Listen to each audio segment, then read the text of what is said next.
subsequent to all of this, and that has helped. But this actually went on for 2 years, and that's the original narrative, which sort of describes the condition of the Cowgate. It's got that nice piece of description by Robert Louis Stevenson.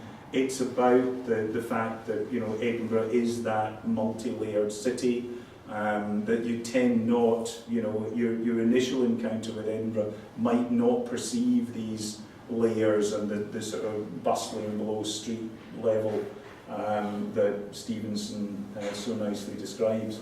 But all of this is about the fact that this street was the most unsafe in the whole of the city centre of Edinburgh. And there was 2 years of endeavour, many meetings, lots of discussion, proposals by the artist Colin Duncan, the lighting designer was Jonathan Spears, we had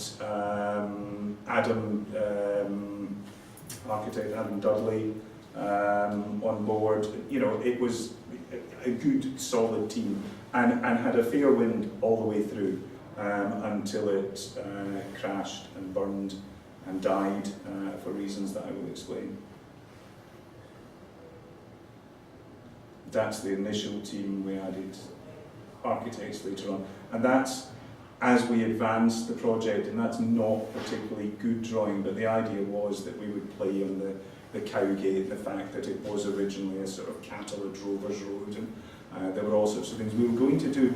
If you've been to Dublin, there's, I think it's O'Connell Street that has the bronze footprints. So we were going to do hoof prints, so almost you get these sort of ghost cows that are walking underneath the Cowgate as you walk along on top, signalled by their hoof prints that signal a safe route to follow.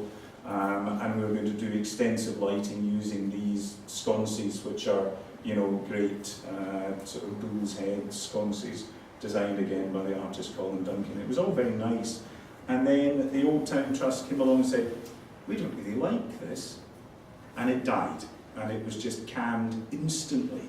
Everybody else liked it, the planners liked it, every amenity body we discussed it with, all the funders were up for it, it was funded.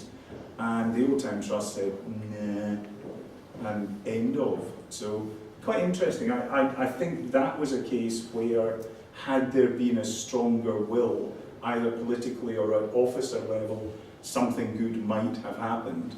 But as it was, it just was killed off, simply because one organisation, and perhaps somewhat arbitrarily, just decided, yeah, it's not really our thing. End of. And it's not as if it's the most valuable historic territory. I mean, it's got one or two brilliant 17th and 18th century buildings and some rather mediocre 20th century buildings. But, in terms of real conservation, prime time Edinburgh, the Cowgate isn't it. This one is part of Edinburgh's bid for 1999, that worked well. And we were engaged by the Borough Company, effectively subcontracted by the Borough Company, the Borough Consultancy, to manage and run the competition for Ronaldson's Wharf.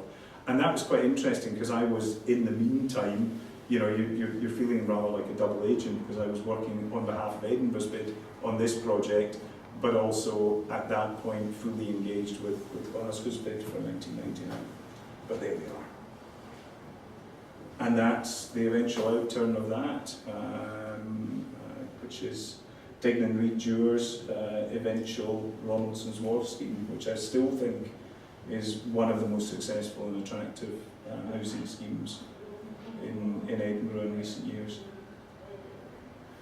Conclusion of project, we actually achieved something, we delivered something, yay! This one we certainly didn't deliver. This was always going to be a stretch. The idea of using Princes Street Gardens for a shopping centre, well, why not? I actually think that this was an opportunity.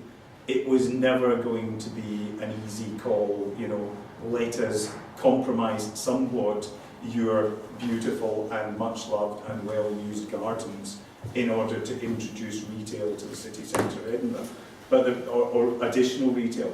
But the fact is that without that additional retail, Princes Street continues to suffer, as a retail thoroughfare and as an attractor in terms of, you know, the comparisons. I mean, Glasgow and Edinburgh. Glasgow massively outstrips Edinburgh still in terms of being a dedicated shopping destination, and it is increasing its square footage day and daily. There's a major development going on Buchanan Street as we speak, or as I speak. So this was an attempt. Quite interesting that we went to a major two-stage international competition, and we ended up with the local boy winning. But in point of fact, Alan Murray's submission, in its simplicity and its intelligence, and in the way that it sort of minimally touched what was there already. I mean, effectively, it was very much about cutting in and doing a sort of minimal intervention. The main area that would have been affected by this visually was that sort of unusable, very, very steep slope of the landscape in East Princes Street Gardens that would have given you access to all of this. So, you know, I think, you know, it was always going to be a very, very big ask, but we gave it our best shot. And because we're in this sort of we're in a sort of, you know, economic peak of the wave, there was the opportunity with MAB, the Dutch developers. They were bringing a huge pile of money to the table, and that would certainly have comfortably delivered this scheme. But it was never really going to be an easy one to get over the line, and after you know, it was handed on to the development process, that rapidly became apparent, and it was shouted down and finished. And this is another one that actually leads to something that's quite nice. The Stones of Scotland, and this is the last of all of these, and then I'll come to some sort of concluding comments. The client here was the artist, so this is one of these very special commissions where you don't get paid any money, and you work for 3 years, at various times very, very intensely, but you work literally for the love, and George is coming up for 90, and I'm still involved, so my love affair with that hoary-handed West Coast artist who creates the most remarkable fabrications in steel and you know, just paper boats made out of steel, straw locomotives made out of steel, the running clock in Glasgow. There's not a lot of George Wiley in Edinburgh, so this is really it, and this is really special, and this is a very, very sensitive piece. And I have to say that whenever you walk past this, and you know, when I'm walking the dog, you sort of wander up and wander through this end of the gardens up there on Regent Terrace, and you know, or Regent Road.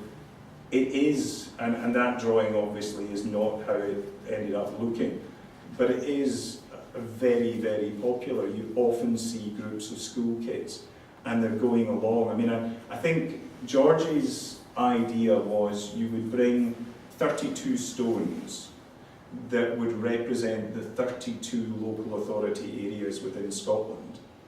And George, being George, said, oh, it doesn't matter, it's just if it's a stone and it's there, we'll take it from there. So, you know, we'll get a stone from Glasgow, a stone from Edinburgh, a stone from Stirling, you know, and you're sort of going, yeah, but would it not be good to get a stone that's indigenous? Oh, that would take far too long, too much bother. So essentially, they are not necessarily indigenous to the place whence they came. Most of them are. You get a nice piece of Caithness from Caithness, which seems only sensible.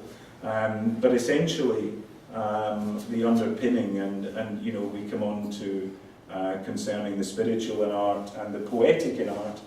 So I have gathered unto myself all the loose ends of Scotland, and by naming them and accepting them, loving them and identifying with them, attempt to express the whole. And this was your other Scottish Parliament. That was always George's endeavour, and that's Hugh McDermott, the great Scots macker.